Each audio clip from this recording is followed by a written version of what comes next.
Now we have to decide which golfer is an alien. Ooh, that'll be a good question for the show. Yeah. Which golfer is most likely to be an alien? We're going to find out that and more tonight on PGA DFS Live before lock here at Stokastic. Major season may be over. The FedEx Cup playoffs may be starting, but in between, couple of tournaments to break down, a lot of money up for grabs. That's what we're here to do. I'm Ben Rasa. That's Geoff Ulrich. Ready for the 3M Open. I see everyone in chat ready to go. Friends, aliens, maybe, whoever you are, hit the like button. Subscribe to this very channel. So the Open is in the books. Let's talk about it, and then let's start breaking down everything else. But how are you, sir? I'm doing good. I mean, I'm a little disheveled right now for various reasons, but other than that, I'm doing great. I mean, yeah, I'm looking forward to this week. We got a couple events left before the regular season ends, but you know, there's some things going on with like the FedEx Cup, some people grinding the bubble to look at, and yeah, I'm just interested to see the players take on this course. So doing good, you know, like you. I mean, I think like a lot of people felt the Open was a bit of a letdown, but we'll talk about that and, you know, talk about Brian Harman a bit, I guess. Yeah, Brian Harman. I mean, listen, it's not his job to make it entertaining. And he was fantastic. Like most people, you know, I figured, okay, someone is going to go get him, and that someone's going to be Jon Rahm, particularly when he stormed, and then, you know, didn't really happen. Are the aliens interfering with the stream, Jordan? I don't know what's going on over there. Okay. Okay, we'll be okay. And other than that, your boy Tommy didn't really do it. It was just uneventful. I mean, what is there to say? There just wasn't much going on after Harman took control. You know, it's one of those things, like we talked about the quirkiness of the course before. And like I recognize that I think there was people like that could have won. I mean, that's why I bet Chris Kirk. That's why I bet Siwoo Kim. It's just it wasn't those guys. It was Brian Harman, who like could have easily just fallen in those groups. And there was people already, Brendan in the chat, saying you've gone about 120 to 1. I think that's fair. That was my philosophy around betting my long shots too. I wanted guys who played well. Florida, you know, TPC Sawgrass, Harman fits all those things, and it actually happened. It just, you know, he got that Webb Simpson hot putting week. There's nothing he can do about it. It really reminded me of any event. It reminded me of the 2018 Players, where Webb just went out on Friday, went absolutely psychopath with his putter, and he just built an insurmountable lead. And that was it. That was the tournament. And you even saw it. I'll take it one step further. There were a couple of spots where Harman was potentially in trouble, and like Webb, not only did he avoid trouble, he chipped in at a crucial time. Yeah. And those type of things, that changes the whole complexion of it. But the bigger thing, not the bigger thing, one of the more actionable things for the 3M, and of course we're going to talk about these guys as we work down, but Justin Thomas completed a major season that was horrendous, another terrible miscut, and he is now here because he wants points and probably wants to try to make the Ryder Cup. Are there any other takeaways from the Open, whether it's pertinent to the 3M or just in general, that you want to get out there? You know, from the Open, yeah, I mean, I think Justin Thomas is definitely a name. I mean, there's guys on the bubble. But Cam Young following up again, I think is kind of interesting. I don't really know what to do with Cam Young. He's obviously extremely talented. He still has limitations, though. Yes. He does not deserve to be the favorite this week, which we're going to talk about, but he is. And he's just going to keep being priced like this. Like, he's almost fallen into that Cantlay Xander category where, you know, even when he dips in play, like, you're not even going to get a great number on him. So I don't really know what to do with him, but it's interesting to see him pop up. He is going to win at some point, you know, kind of like Zalatoris finally did. So just a player to keep an eye on. You know, Sungjae seems to be bouncing back a little bit. Grillo and Sepp Straka, I think, are the other two names here. Sepp Straka, maybe hitting his irons better than anyone in the world right now. Really interesting. You almost feel like maybe this is like the Kokrak run here, although he's kind of playing better than Kokrak ever did, in my opinion. So another name just to throw out there, and real nice week for Grillo, man. I mean, we all know that he's got all the talent in the world. So maybe he's finally going to put something together here, but good week for those two. Yeah, no doubt. And we're going to be talking about them in just a second. Let's talk about ways to make some money. Let's start with Reignmakers sponsoring this show. Talk about it every week. I saw a lot of lineups out there. on my Twitter and just in our Discord and whatnot of people who taken advantage of this format, built out their lineups. And how did they start? They claim their starter pack for free. Link is below. Might as well get that, build up your portfolio, and then get familiar with this concept, because there's a lot of money up for grabs, even in these type of tournaments. There's benefits, there's perks. They're not abandoning this platform. It's pretty clear they're building it up. So shout out to DraftKings Reignmakers. If you're unfamiliar with it, again, the link is below to claim that pack for free. And let's start from there. But when you do that, you're going to be thinking about the Twin Cities this week. I don't know. This and the Rocket Mortgage should just merge and just be one tournament. Maybe the John Deere as well, but it's not. So we're here. Another birdie fest, a lot of water. What do you think about when we talk about the 3M and what we're dealing with here? I mean, I like this setup a little bit more than the other ones. Detroit is like, to me, is just like they need to get a better course for that event or something. The Deer is kind of what it is. I think I don't mind that one as much. I kind of like this one. There's water and play on 15 holes here. The fairways are massive, and when it gets soft, absolutely, this place can become an outright birdie fest. That's pretty much what happened the year Michael Thompson won. It got real soft. There was rain, and the guys just started pummeling the pins. And it's really like you don't get any rolls, so you hit more fairways, and just become real easy. But we've seen this place play like not like legitimately like sawgrass tough or anything like that, or really, really tough, but it definitely toughened up. Like the year Cameron Champ won, it was windy all week, and the winner only got the 15 under. Even last year, it got a little bit dicey out there. I mean, like it wasn't a birdie fest straight up. Finau got the 17 under, and he also probably had the best just ball striking week of his career. So I kind of like this. There's water everywhere. Yes, the fairways are big, but there's still a lot of penalties in play. And just in terms of like comps, I think that it's a bit of a risk reward, what you call like a risk reward setup. So the Sawgrass Honda Classic a little bit, maybe not as tough as those because the fairways are bigger, but again, Phoenix I think is another great comp, another long par 71 with some risk reward holes. So I like this course as long as the rain doesn't come. Like you get like thunderstorms every day, and then the course is just so soggy that the guys can fire. But I don't think we're going to get that this year. It's real hot weather. There's a little bit of wind that's coming in, and I think it's going to play a little bit tough, maybe like the last couple of years. I think 15, 17 under could do it. So I like this course when it's like that. And I think for comparables, like I said, you want players at those comp courses, and then players who also just, I think, traditionally do well in Florida. There's definitely a lot of those elements to it. The water, it is what it is. It definitely increases stupid random stuff. There's no doubt about that. But I do like tournaments where at least there's a chance that something, some of these tournaments legitimately, if the guy has holes in hand, it's not possible for someone to catch him. You're just like, well, if he screws up, he's going to make par. There are no doubles out there. And this is not that.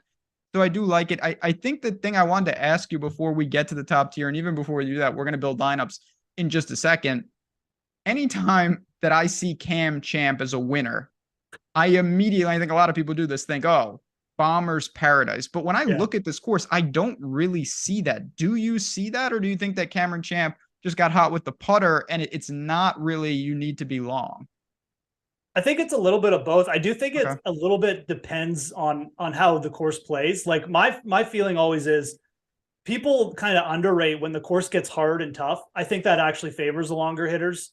They have less into the holes. They can get the ball higher. I think that's a big thing, and they can hold greens better. At the same time, like, and that also plays out like the year Michael Thompson won, who's he's really short hitter. It was wet. So again, like just a little bit easier course.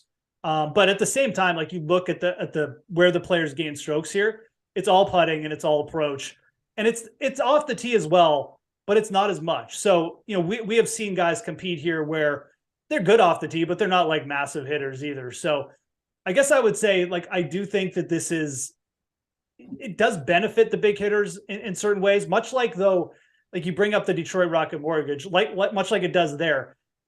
I don't know how much like you can say that it's really like been the big overriding factor in some of these guys winning, like Finau or Champ. I think it's more just they fire off the tee, but it's just the rest of their game. It almost just makes them more comfortable because they don't have to worry about being inaccurate. So I guess in a way it helps them, but I don't think you need to avoid the shorter hitters. I think, and that's kind of the point you're probably trying to make. I would agree. I mean, I think it's more if you got a guy coming in with a good approach game and a hot putter, as long as he's not a disaster off the tee, I mean, I think it's completely fine. And we've seen that with like Keith Mitchell in Florida and Kokrak and some of these longer hitters. It's like they don't utilize off the tee to win, but they're able to kind of alleviate the pressure off the tee. And then the rest of their game comes along, and they're not boxing out the Russell Knoxes of the world, but I still think it helps to have that. And we've seen longer hitters win at shorter technical layouts like Hovland at not, winning, but at Sawgrass at times again. But let's get to it. And I want to, Jordan, if we can, go to lineup generator. This is always a lot of fun. We're going to go to DraftKings main. I'm going to talk through this. We're going to go to balance lineups. And I want to see kind of, if we look to Cam Young in particular, what are the lineups going to look like? Again, this is one of the many tools we have here at Stokastic. If you're interested in this PGA lineup generator, you're talking about a couple bucks, less than $5 for the first week. Try this out to generate your lineups quick, easy. And the beautiful thing about it, you can use it to build your lineups. You can use it to get a sense of what's out there. Like that's what I want to do with these Cam Young lineups because I don't like Cam Young this week. And we see, no surprise, some of the guys that are attached to him are going to be key components of those type of builds. Yep. And I just think that this week in particular, with so many options up and down this field, because we're going to be talking about guys from the 6s to the 8s to the, the Eric Coles of the world and whatnot. Yep. I think this is a really, really good week to test stuff like this out and get a sense of what are people doing if they do click a guy like Cam Young, who is the betting favorite this week. And you see Eckroat and Cole and Rye, some of the names right next to him. And I mean, again, just to go over the benefits. So I mean, when you become a member, like you get access to this, but if you get the full package, you get the ownership projections as well. So you can look and say, okay, a guy like Aaron Rye, who maybe rightfully so is trending with a lot of ownership, he's going to be in a lot of Cameron Young lineups. So right off the bat, like you kind of make a decision. If you're fading Cameron Young, that's fine. Maybe you stick with Aaron Rye. And you say, I'm going to try and pivot off Cameron Young. But, if you're using Cameron Young, just be wary of how popular some of these other plays, because Eckroat's going to be popular as well. He's up there. But, again, when you pair it with the ownership projections here, it just really gives you an idea of what's happening in a lot of these big fields and what like optimal lineups people are going to be targeting and how you can potentially benefit with leverage. And I think this is a good tournament to do that with. I mean, we saw Scott Piercy almost win here last year. Like we had a weird winner in Michael Thompson. Alex Noren's finished, third or second here.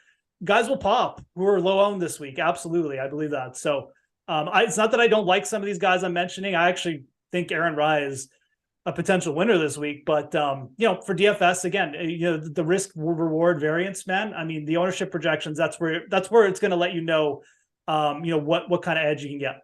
Absolutely. So again, it's in the link in the description below. There's a ton of stuff down there. Make sure you check that out. It's there for you guys. We want you to be part of this community. We want you to get in the door and see what we're about. But let's talk about these golfers, because no matter what you use, we're going to have to figure out the top.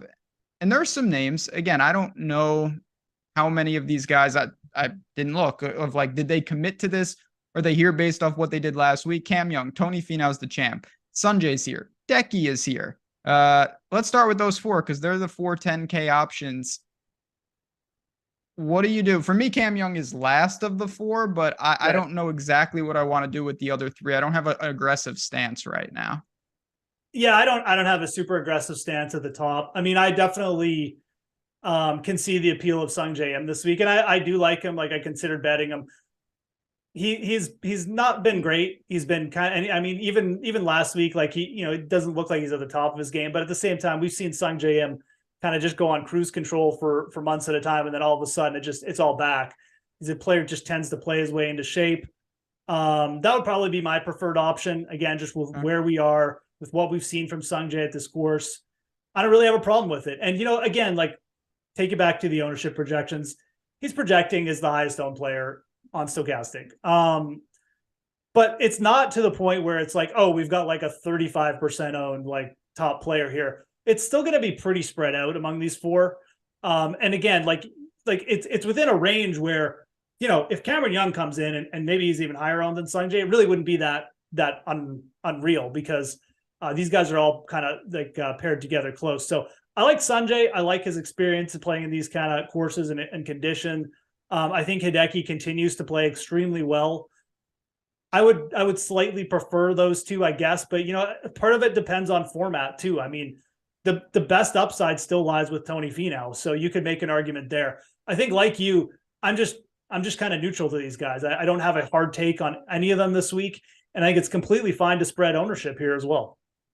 Yeah, you don't have to live and die. I think that's one of the many things across the industry that sometimes is overutilized. Like, you have to, you got to go all in on this guy and then fade the other guys at the top. Or you could just say, it's not the range I want to make my stand.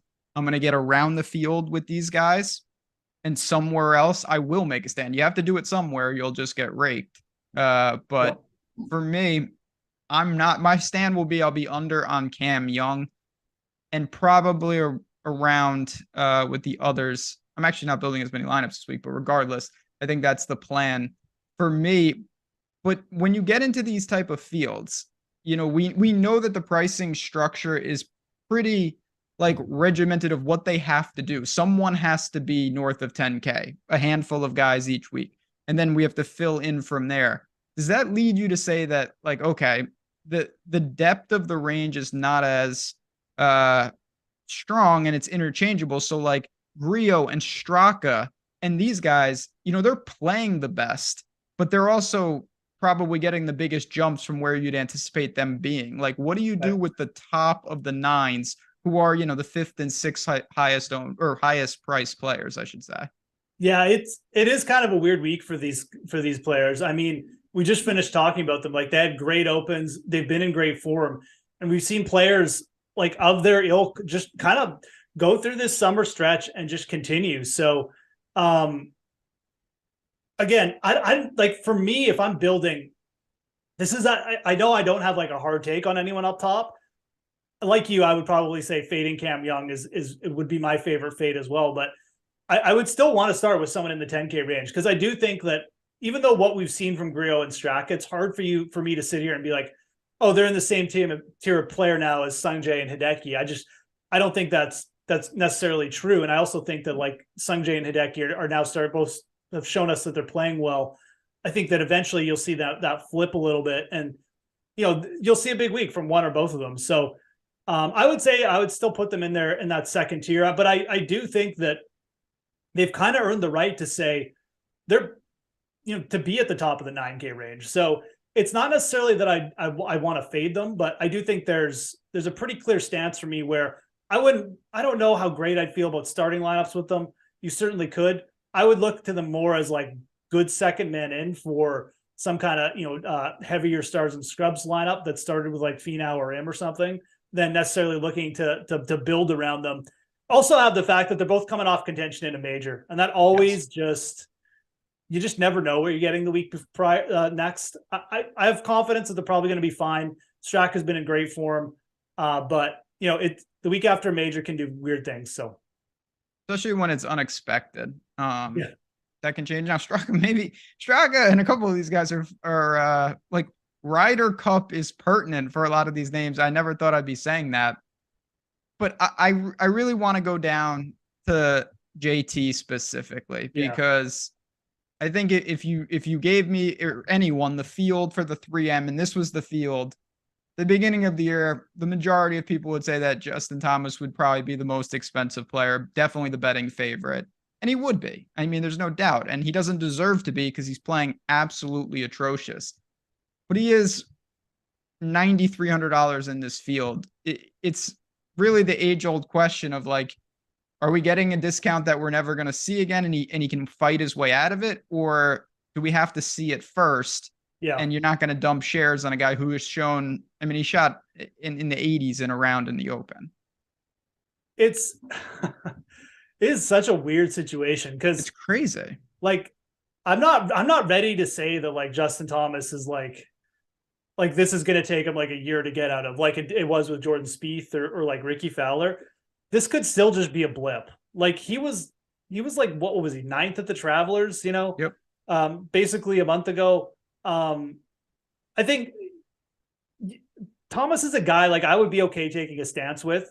And I know I just mentioned like I don't really feel great about bypassing the little 10K range, but if you were going to do that, maybe a start lineups out with Thomas. And if you get like prime Justin Thomas this week, I don't think many people are going to have Justin Thomas as their first golfer in, and you could just create a super unique balanced lineup. That's one way to certainly go about thinking about it, where just treat Justin Thomas like he's an elite player. Just treat him like he's Justin Thomas and he's way too cheap. And I think the other thing you could do is, mix him in where if he goes off, you're just average, and you can mix him into with your other 10K players. And then the third option, which I also really don't hate, is just fade his ass. I mean, like just wait until you see it, man. I mean, I don't really have a problem with any of those options, to be honest. I would probably say that this field and this event, and just with the situation we're in with Justin Thomas, where he actually needs a good week just to get into the FedEx Cup playoffs. Yes, he does. I think you're going to see him play well here over the next couple weeks, at least once. And by well, I don't mean win. I just mean top 20. And the fact that he's 9,300 in this field, I'm actually okay with taking a shot with him. Just like I would at least want to be neutral to him this week if I was building 100 lineups. That's my take on Justin Thomas. It's not a hard take again, but this field is just so kind of wide open at the top. We've got players playing, out of their minds, which is great. You don't have to fade them, but again, these guys come down a bit. Justin Thomas is still, to me, has that talent edge. So he certainly has it. It's just a matter. I really think some of this just comes down to like risk tolerance and things like that. If you don't mind feeling stupid, I would advise playing them. And because there's no doubt that this is a pretty unique situation. But if you're saying like, I don't want to go with a wild card, because if you told me who's the most likely golfer in the 9Ks to get cut, I would say Justin Thomas. I really would. But I also think if you told me who's the most likely golfer to win by 5 strokes, it is Justin Thomas. Like, I don't think that that's up for debate. And that's just kind of where you have to kind of balance that. Going down to kind of round out the top end, Woodland and Jaeger, your boy, both feel much safer to me. They're both on my betting card. I'm very comfortable with them, but I think it's clear that you're sacrificing some talent for some stability with those guys. Yeah, absolutely. I agree 100% about that. With pretty much exactly how I'm thinking about it. The low 9K range is really interesting. Like, you probably don't want to play all of these guys down here, but certainly mixing a couple of them in, to lineups, I mean, is where I would want to go. Like, Yager to me is, I mean, I really didn't want to play him this week, but the more I think about him and the more that I think about this setup, I hope it's a little bit tougher. I hope the conditions are a little bit tougher. I hope that, again, the ball striking matters a little bit. And I really do think that just starting to look more at the setup and just, I actually wasn't even going to look that hard into him this week until I saw you betting him. I think this is actually a really good spot for him. I've probably said that a million times this year, but again, I mean, we've got a player who's just making cuts. The birdies are there. Everything's there. And, he's strong off the tee. He's now coming into an event where all these players are coming back from a major. Yeah, some of them are under pressure. And Jaeger needs points too. Like he's in the same boat as Justin Thomas, but he's coming in playing well. And he's in a mentality where he's rested. He's not down on himself. I think it's a good spot. I think it's a good spot for Cam Davis as well for basically all the reasons. But, Jaeger definitely has the form edge, I think, on both those guys. So I like him quite a bit. I think Woodland's fine. He's just striking it too well, I think, to really get in too much trouble here. I mean, the putter shows up, great. You probably get a top 10. If it doesn't, you're probably going to get a top 30 and you'll still be okay at least. He's not going to kill your week. So that's just kind of the mentality with Gary Woodland there. I like Jaeger, though. I think he'll be low owned too at 9,100. I think a lot of people are going to play Hadwin. They're going to take a shot with Thomas. And I think Jaeger's actually finally a good spot where he's cooling off in people's minds. And I think he's a good player to put in on those balanced stacks. To bring your ownership down too. Yeah, again, it's a pretty balanced range. Aberg's going to get a lot of ownership, as he should. He's a mega talent. People want to be, early to guys, even though we're not early at this point. And I'd say Cam Davis, looking at our projections and ownership, he'll probably be the guy who's most lost of everyone we've talked about. We did have a question about, are you guys worried about the PM/AM guys? Doesn't seem like you are. I'm not really. I think in a perfect world, I would have my guys going the other way, but not. I think it's a pretty murky forecast where we're not getting the clearest data. There could be storms. There could be a lot of things that flip it. So no, I didn't really tank my portfolio to adjust for it. I'd advise stacking if you want to correlate it, of course, but I'm not doing anything too special. Yeah, I mean, I'm just going to bring up the forecast here once more before we go, but I'm pretty much the same way. I also say this, the state of Minnesota, I swear to God, to me, it's the hardest state to remember where the hell it is as like a non-American for some reason. Okay. Where do you picture it? That's the thing. Like when I pictured in my mind, I just pictured in like the middle of the United States, but the middle of the United States is like, it's just, there's so many states in there. Like we have a lot of states. Iowa. I mean, I don't know, man. I don't leave my house, so what do I know? But I've never been to Minnesota for obvious reasons. I've heard it's lovely. You got South Dakota, and you're like, what side of South Dakota is it on? Is it on the left or the right? And I always look left. It would be on the right. And I know, and it's not there. And then I start, and I'm like, and then you remember it's by the lakes, and then it becomes very simple. But the Minnesota Lakers, who are now the Los Angeles Lakers. Little history lesson. But no, back to the weather. I'm super not worried about it. There may be a bit of an advantage, but from what I've seen all week, I don't think it's going to be too crazy. So that's just my take as well. Certainly putting together some wave stacks on a course like this, though, like not a horrible idea at all. There could be something that comes up, but yeah, I mean, there's some gusts that are forming, but you know what? Like Friday PM really doesn't look that great either. So I don't know. I think it's probably a good week to maybe make a couple if get exposure to both sides of the draw. If I was to kind of make a recommendation. Oh, definitely. I think if you have enough lineups, stack the wrong wave because I don't think this is set in stone any stretch. But let's move to the mid range again. We got a lot of golfers to talk about. You mentioned Hadwin.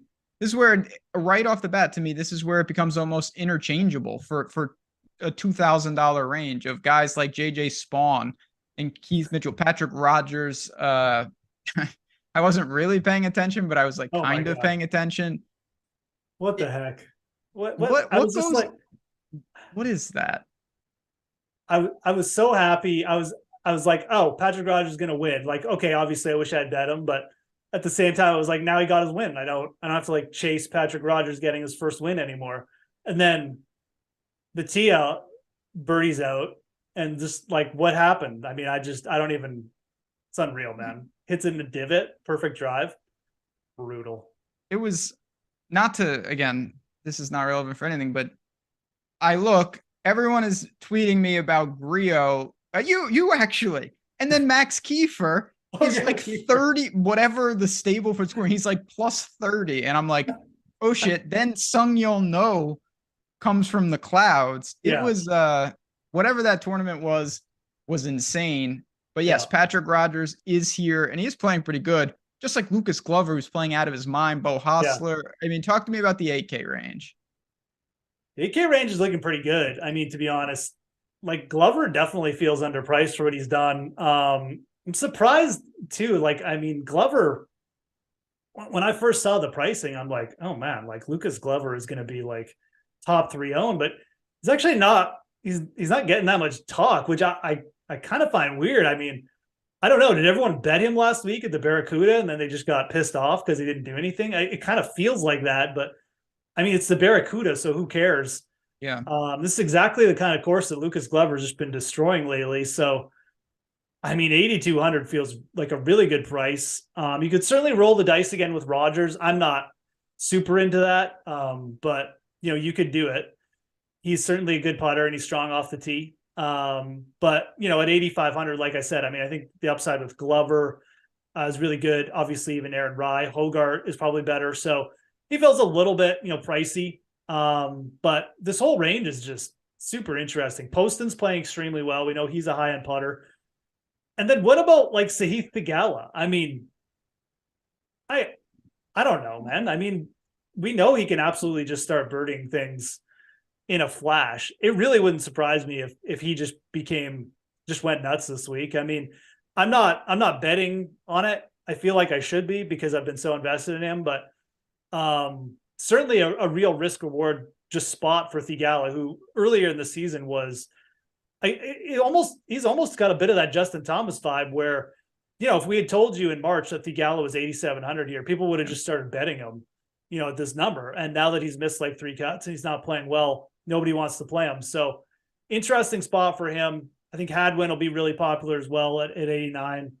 I know we kind of glossed over Cam Davis, who I really like this week, but I'll just include him in that convo. So I think the upper 9 or the lower 9, high 8s, good. I'm not even going to I don't know why JJ Spawn's 8,800. I just ignoring him basically. And then everyone below him is kind of has some interest with, to me, Glover just being, the one that stands out the most. Yeah, I think that's kind of how you have to separate it. Like Glover, to me, makes a ton of sense for stability. Hostler's playing well. And then you've got the pivots, Cam Davis, some of those type of players. Theegala, again, if you're betting on raw talent. I don't have a good answer for you with Keith Mitchell. He doesn't stand out. I've mentioned some of you've mentioned it too, like some of the concepts, the courses that Woodland has won at, and Mitchell is one that I think is pertinent here. Just not sure what to do with Keith Mitchell because he hasn't been playing well. And he hasn't really been playing a ton either. So I think I'm out, but I did want to at least give him a little airtime. Yeah, no, Keith Mitchell, like, to me, would be a player. I agree. Like, I don't really like enjoy fading him at a course like this, especially in a weaker field. I mean, he's someone who has shown he can spike a little bit with the putter. So if that club shows up, I mean, you could get a really big week. But at the same time, like, there's no recent form that we can say where, oh, he's starting to show it. It's just we know that when he does spike, it's kind of tend to be at courses like this. So he's really strong off the tee. I think at 86, you can probably leave him alone. Yeah, I'm not super big on him. If he's cheaper to take a shot with, like in the low AKs, I would definitely be more of an advocate there. But I don't know. That's pretty pricey for a guy who's like missed a couple cuts in a row. Really hasn't done anything. I know he had the U.S. Open pop, but that was all putter based. The ball striking just has not been there for him lately. So if it comes back, yeah, I mean he'll make me look stupid, but I don't know. That's a big price to pay, in my opinion, for a guy who really hasn't got it together much lately. Let's go to the second half of the mid-range. And again, I know we've said it a couple of times, but all of this stuff, everything we're referencing, it's available for you. Easy for me to say. As part of our many packages here at Stokastic, you can get half off your first month of PGA Premium or any package, Platinum, whatever you want. NFL will be here soon enough. All that stuff is in the links below.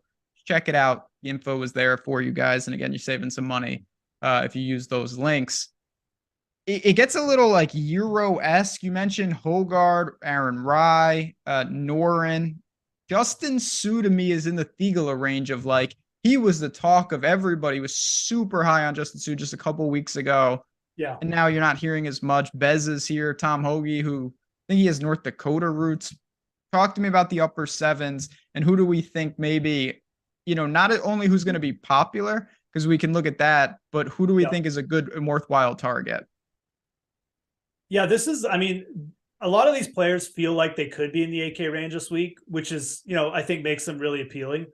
I think Hogard is definitely getting, some love, and he's played well a few events in a row.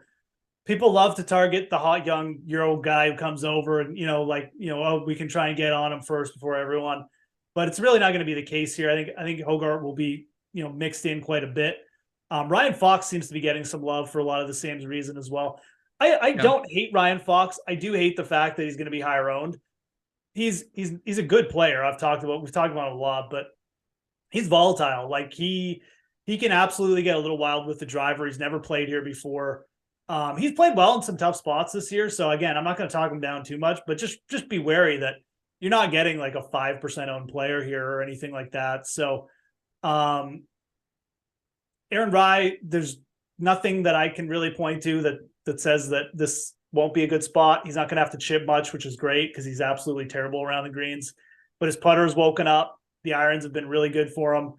You worry a little bit, maybe this course is too big, too long, but I think that we've seen, I mean, he's basically Michael Thompson, just not as good a putter, but his putter has been better. So, I mean, Michael Thompson can get around here. I think Aaron Rye will be just fine. I'm with you on Justin So this week. I think he's like, I would rather take a shot with him down there. I found a 80-1 number on him. I took a shot with him in the outright. I added a little bit of him. He struck it well last week at the the Barracuda. He did. And we know that the putter is always there with Justin So. He's making a ton of cuts. He took a couple weeks off, came back, played pretty well last week, got in 4 rounds. I could definitely see him spiking. You know, player played well at the Honda Classic, played well at the Players. I think those are good comps. So I like Justin So quite a bit. And I will happily get on a low-owned Alex Noren as a pivot off of like, you know, this Fox and Hogard stuff. I know Noren was gained like 1 million strokes around the greens and stuff last week, but again, putting is a big deal here. Like you've got to be a good putter. I think Noren is top 5 in strokes gained putting on bent grass. We saw him gain a bunch of strokes in Detroit. I know it comes and goes for him, but like if his irons show up on this course, absolutely he's got that top 10 upside. So I like Noren. I like Justin So there. Kind of like the pivots in this range. And I think if I was going to eat the chalk with someone, I'd probably just play Aaron Rye.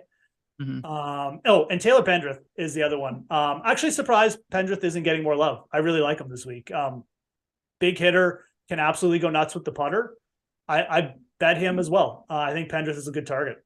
And he's found it. He was rolling and then he lost it completely. And now he's really rebounded 14th, 6th at Barbasol. So I get that. I think that's a good find. Thing I'll say about Noren, I mean, it's Noren, so we know what could happen.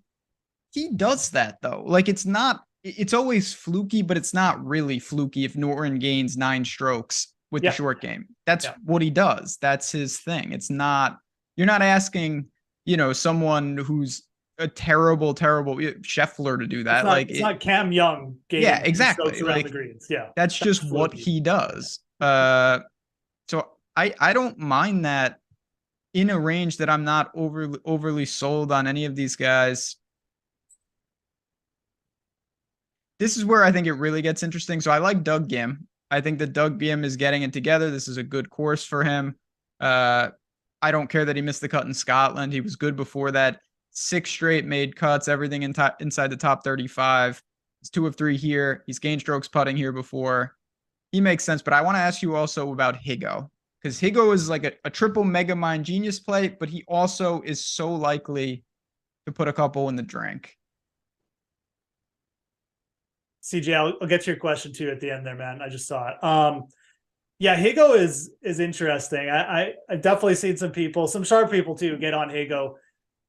I kind of dig it. I mean, I think he's just a good boom bust play. You could maybe just think about betting him and then just getting exposure that way. Ghim to me feels 10 times safer. Ghim is actually really interesting too. I completely forgot about this. Doug Ghim was right up there with the leaders of this event going into Sunday. And everyone remembers Scott Piercy absolutely imploding. Ghim imploded worse than Piercy, I think. Like I think he finished like 29th, but he was like 2nd going into Sunday. So Ghim was playing really well on this course last year, I guess is just what I'm trying to say. Yeah, and 77 on Sunday. Yeah. So and now he's playing really well here. I think he's a good top 40 target, you know, kind of for stuff like that too. You know, his overall upside, the putter's been better for him. I don't know if he's got that like, you know, 5-6 stroke week in him, but if it comes, man, I mean, he's playing really well. He's really strong off the tee. Probably not going to get you in any trouble there. So yeah, Doug Ghim to me, the safe, but Higo is absolutely the guy who could do what I just said. Gain 5 strokes putting, gain 5 strokes approach. He's just got to stay out of the water. So just know what you're getting into. But I dig it. I think this is exactly the type of event, exactly the type of course. where it's a little bit tough, but there's still birdies and aggressive play can get paid off.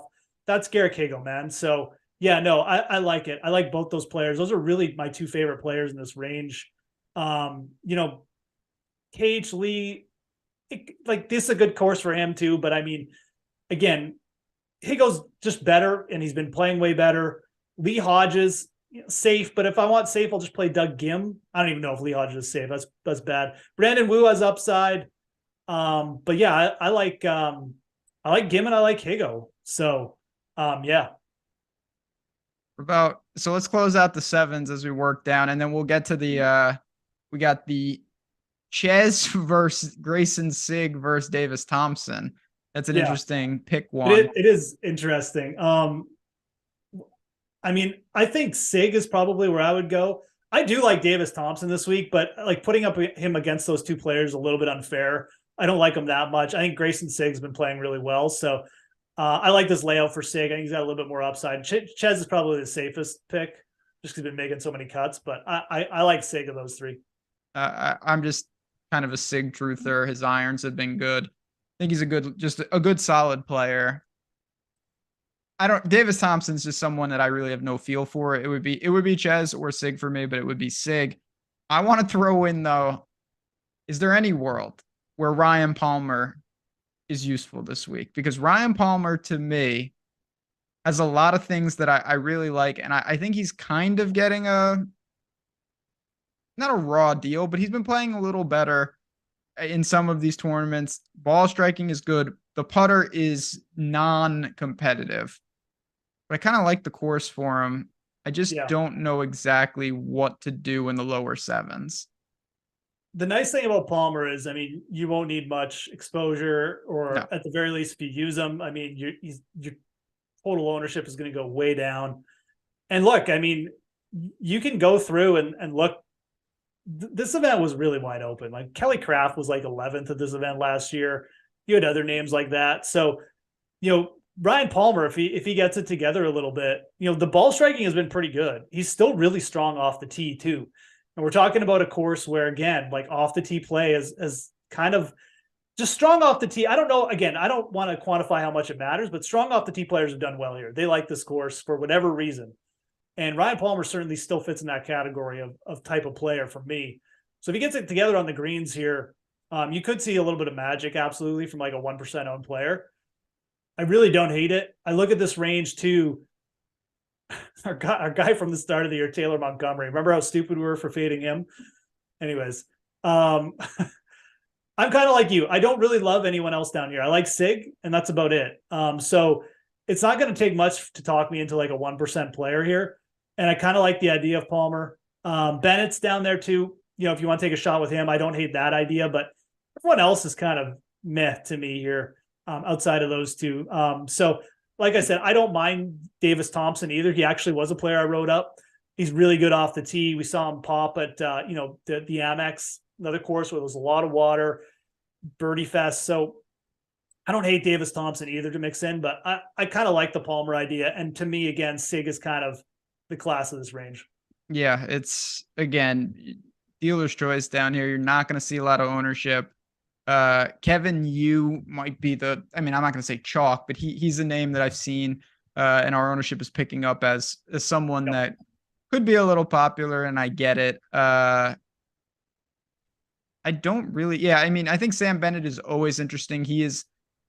I've said this a lot, and I'm not saying they're all the same because they're not, but like, we judge how good Aberg and Bennett and these guys are off like 4 events, and the pricing does too. And like, there's just a very real chance that Sam Bennett is amazing. And there's a very real chance that he might not even be, you know, this could be the pinnacle of his career already. We don't know. Yeah. So, could be the next Ricky Barnes, you know, or something. Yeah. And it actually speaks to what I was talking about in chat. And I'll give a shout out to Aaron, who was asking about this. This is an opportunity. You can leave some money on the table this week. There's no doubt about it. Like, don't be afraid to, I'm not saying leave 3K because you can upgrade, but if you have a lineup and you're like, oh, I have 600 left, I wouldn't worry about it. I think that these guys to the mid 7s to the low 8s, if you like a guy down here, don't be afraid to just leave it and not bump up to save the money. Yeah, absolutely. It's, you know, putting is a big thing here. And whenever that is kind of, in a weaker field, I mean, you're going to see guys. James Hahn was in the top 5 last year. Willett, Callum Tarrant, Chesson Hadley, all those guys were in the top 10 at this event last year. So Jason Hadley, there's going to be some randos. Well, let's get to some randos. We got about 10 minutes left. And again, if you have any questions, always follow us at Fantasy Grind, at DFS. Catch us on all the Odd Chopper and Stokastic content around these parts. But there are guys in the 6K range that certainly, you just mentioned it. Some of these dudes, maybe CT Pan, that would probably help me, are going to get in the mix. I've seen some Adam Long takes out there. Marty Do. I don't know. What do you think about the 6K range? And if you had to go down here, where would you go? So, but maybe I'll start with a couple guys I wrote up just for first round leader. Because I mean, I think they make a lot of sense for DFS just as spike plays too, because if they don't hit first round leader, they could hit in third round or something and put together a big win. But you mentioned one of them, Marty Do. I love that guy. What we've seen, and look, what we've seen from him is, it's not always like the greatest, and it's not always 4 good rounds, but the dude shot a 65 in round 2 last week. He shot a 67 to end the Barbasol. He shot a 68 at the Rocket Mortgage, a 63 at the Travelers. He shot 63 and 64 at the Byron Nelson. Like he is elite in the sense that his putter is starting to get there for us. And his approach play has been actually pretty consistent. I think he's gained strokes on approach in 4 straight. Does it come and go too much? Yeah, he's probably not a guy you want to bet to win, but at 6,700, like for a first round leader target for a guy down here in the 6K range, if he gets us across the cut line, he's proven that like he can go low, and that's the kind of thing that you're going to see from these players, the guys who can get across and then get a hot putter on the weekend. So I really don't hate him at this price at all. And he's actually been making quite a bit of cuts too. So I don't hate that. My other play, and I think some people are onto this, and I've seen one other mention, but Bryce Garnett's record at this course is it's actually pretty interesting, man. Like 11 out of 16 rounds, competitive rounds over 4 years, he's shot 68 or better in 11 out of 16 rounds, 68 or better. That's pretty impressive.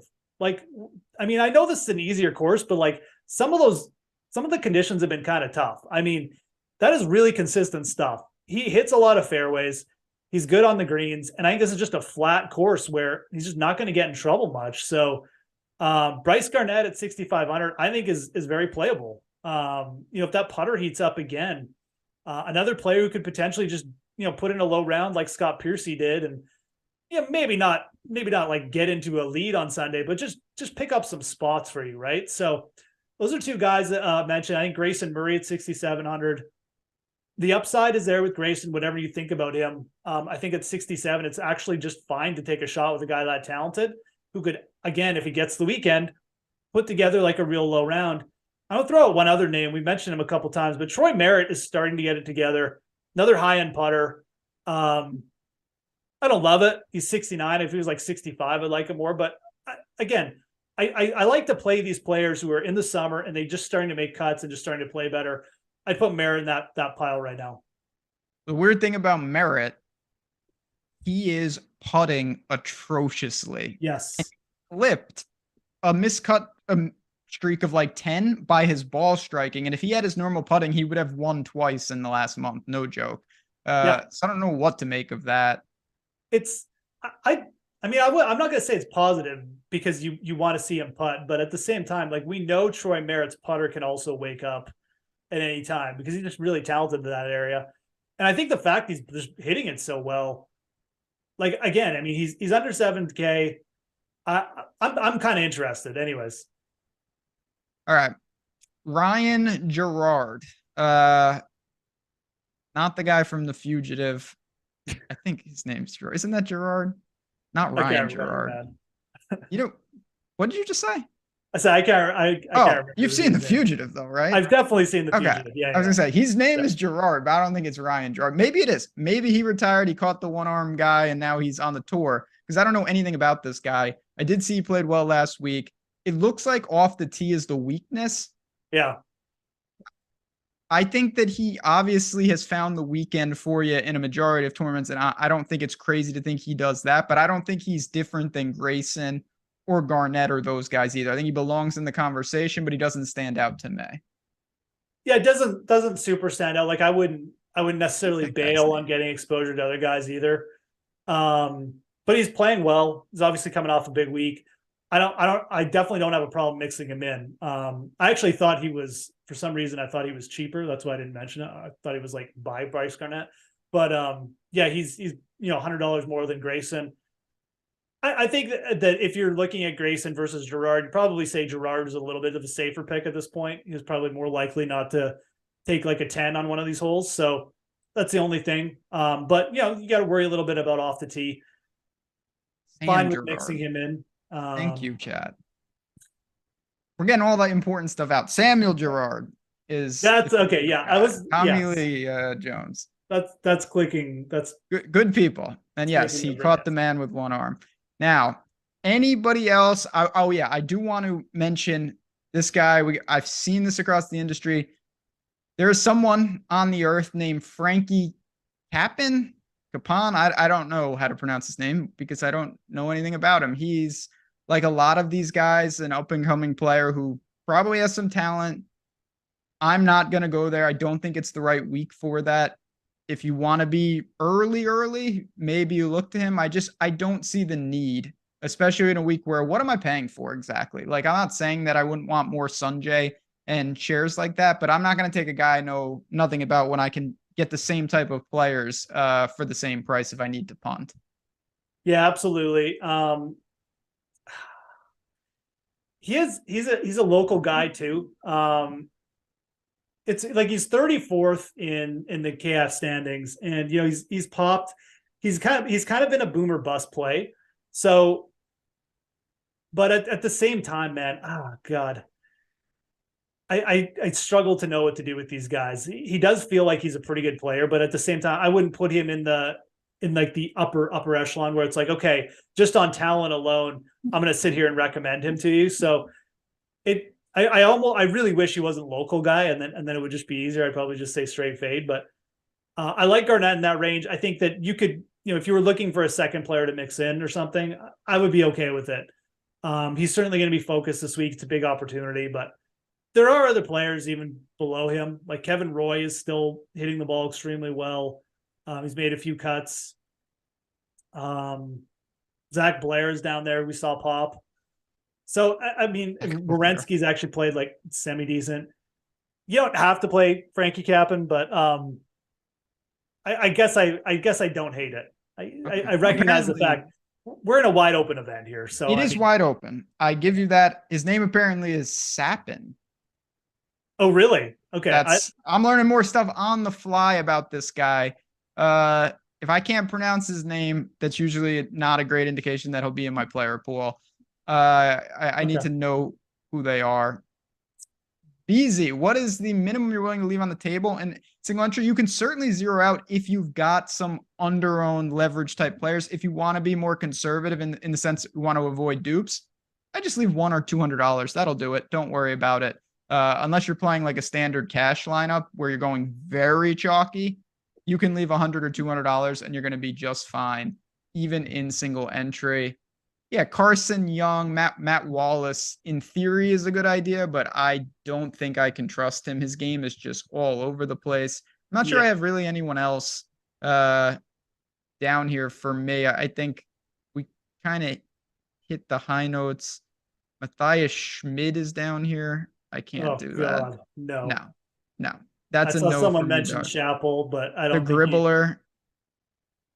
There's God. Every time I see Sned's down here, I'm like, what is he doing down here? And then I remember that this is where he lives now, in these prices for Telly as well. Like, I don't think it's necessary or wise to go down this low. I just don't see it. 100% agree. I mean, the only player who's like really put anything together here for me is sadly Sung-Yil Mo, who has actually made a few cuts, but you really just don't need to do that to yourself. I mean, no, you don't. Wait, Oh, okay. Who's Caleb Van Aragon? Now that is a name I know I joke around and say that. I actually have never seen that name before. What price is he? 6,100. Caleb, he Oh, he's not sounds even like in a the mid. rejected member of Lord of the Rings. Who Yeah. is this guy? I actually have no idea either. He I doesn't gotta have a watch more Corn Wikipedia, Ferry so Tour, I guess. that's I didn't not a even good know. sign either. I gotta watch more Corn Ferry Tour. I'm embarrassed that I didn't know Cap'n was sapping. There's too many. Yeah, there's too many guys. All right, we've done some good work. Thomas Lehman. Okay, that's another person. Let's build the lineup before we get out of here. What do you say, friends? Jordan Klein behind the glass. I assume you're still with us because the stream is still live. We got chat ready to go. Let's put together a beauty on the way out. Let's build. Here we go. The floor is yours. I have no idea what this lineup is going to look like. Yeah, I mean, this one again, like we're not really high on anyone at the top, are we? Like it's usually it's like, oh, we're gonna build around this guy. I don't think we have maybe it's good. Maybe it's a good sign, that we're not like super have any bias towards anyone. Let's see here. With all that said, yeah, I could go in so many directions. I like Cam Davis this week. We have seen him pop. We didn't talk about him much. We have seen him pop for a bunch of top 10s in tough courses, top 10 at the PGA. Cam Davis is really talented. And I think he's just going a little bit under the radar this week.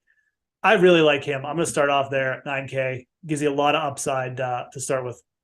So we got Cam Davis there. Doesn't, of course, just one name. Doesn't really identify much of what the lineup's going to look like. And I'm not going to make that decision either. Just going to choose my favorite play relative to price. And that's Doug Ghim. I really think that Doug Ghim is more than equipped to play well here. He's got experience. The game is fine. It's not going to be stupid popular. When I look at Doug Ghim, I think just really secure in those type of builds. And now we've got 4 names and we can go any direction we want. Yeah, we really can. No face lineup. Yeah, I should correlate like that. No face line. Yeah, that's one way to build. Sometimes I just build faceless lineups, just not even on purpose, just because of all flag lineups. Yeah, those are dangerous. Man, what would happen if we put Bryce Garnett in here? Like, we would have 9,000 left. You know what? Let's do it. I've talked. Let's put Bryce Garnett in. 6,500. He's never missed the cut here. Like I said, 11 out of 16 rounds, 68 or better. He's going to get us the weekend. He's going to open it up, and we're gonna stack some big names now. We're gonna stack some big names, and I'm actually gonna give us a little more salary to work with. Not that I'm gonna punt anything, because I think Bryce Garnett accomplishes that. Lucas Glover's just playing really well, and he kind of found something with his putter. We know that Lucas Glover is a ball strike. He's done that for a decade plus. The guy can roll, not roll it. He can really stripe it. I think in the mid-range, kind of like Doug Ghim, he's just a very fair price. And I look at Glover, I just want him in my lineup. So I'm going to put him right in. And now we have a really lot of money for our final 2 spots. Yeah, 90. So we can do a couple different things. We could go, I mean, I don't hate Griot and then, get like a Woodland or a Jaeger to round it out. We go Straka, Aberg. I don't really like, it's funny because I don't really, now that I'm looking at this, I don't really like going up to Sungjae here. I know I was talking about, I got to get a 10K guy in. I'm starting to go back on that. I would either go Griot, Woodland, or Jaeger, and then, or Straka, Aberg. I actually really like rounding it out like that. Okay. Do you have a preference? I would probably go with the, I mean, look, what am I, this isn't going to sound, of course, I'm going to say the Griot side. Of course. I'm putting Griot in for my pick. And you can pick the last guy, Woodland. Jaeger. It would definitely be Jaeger for me. Even though Woodland is fine, that's just a better range for me. Because I like Woodland, I like Jaeger. You could also, I'll throw one last one out you. If you like Hadwin, you can go get Decky if you want. And that's totally acceptable. For me, that's really where I want to live. But for me, give me Griot. give me our other guy in Steven Yager, just someone we've both been on for quite a while. And I think we've got a real chance there. Not bad at all. That's an us lineup, Ben. That's an us lineup. I mean, we got all the guys in there. So. Oh yeah, and shout out to EVR's caddy. Did you see that? No, what happened? EVR's caddy qualified, and he's in the event. And He's paired with EVR. Yes, I did see that. Good for that guy. Maybe that was the guy that I said I don't know who he is, or maybe it's not. But EVR's caddy is in this field. Whatever his name is, don't play him, but I hope he plays well. That's a perfect way to round out this show again. Here at Stokastic, we don't take weeks off, whether it's the 3M or the Open or the FedEx Cup playoffs or the Ryder Cup. We will have content as long as you guys come and support us and hang out with us. That's all we want. We want to build up this community, and we're so happy you guys are here each and every week with us, hitting the like button, supporting us, taking advantage of all the things. Deals are below in the description, but for me, for Jeff, for Jordan Klein behind the glass, thanks again for tuning in, guys. The season continues. It rolls on to Wyndham next week, and you know you will find us. Same time, same place, breaking it all down here at Stokastic. Good luck, enjoy. We'll see you then.